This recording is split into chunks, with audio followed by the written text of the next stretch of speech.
वाकडं काम केलं तर आम्ही तुम्हाला सोडणार नाही असा इशारा देण्यात आलाय। रोहित पवारांनी नवनियुक्त कृषी मंत्र्यांना हा इशारा दिलाय। वाकडं काम करतात त्यांचीच नोंद माणसं ठेवतात असं दत्ता भरणेंनी म्हटलं होतं आणि त्यावर रोहित पवारांनी आता हे टीकास्त्र डागलंय।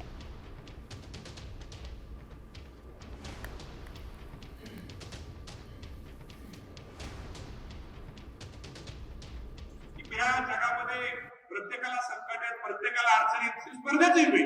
तेव्हा तुम्हाला वाटतंय असंच का तसंच का, त्यामुळं जरी काय असलं तरी आपण जर लोकांना सहकार्य केलं तर लोकांना जर मदत केली तर त्याचा फायदा निश्चित प्रकारे आपल्या सगळ्यांना होतो। तुम्हा सर्वांना माहिती आहे, तुमच्या सगळ्यांसमोर मी उभा आहे। मी जर कारखान्याला संचालक झालो, त्या कारखान्या संचालकाच्या पदात असताना काम जर मी सरळ काम तर सगळेच करतात, पण एखादं असं वाकडं आणि करून सरळ नियमात बसवणारं काम जे करतात ती माणसं लेट होतात।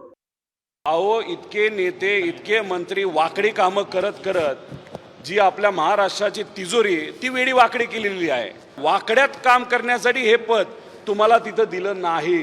तुम्ही सरळ काम करत असाल तर आम्ही त्या ठिकाणी ह्या गोष्टी मान्य करू।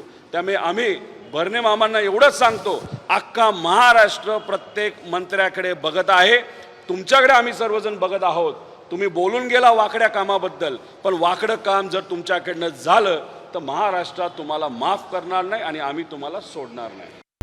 आता isakal.com आहे देशातील नंबर 1 ची मराठी न्यूज वेबसाईट। प्रत्येक अपडेटसाठी isakal.com ला नक्की भेट द्या।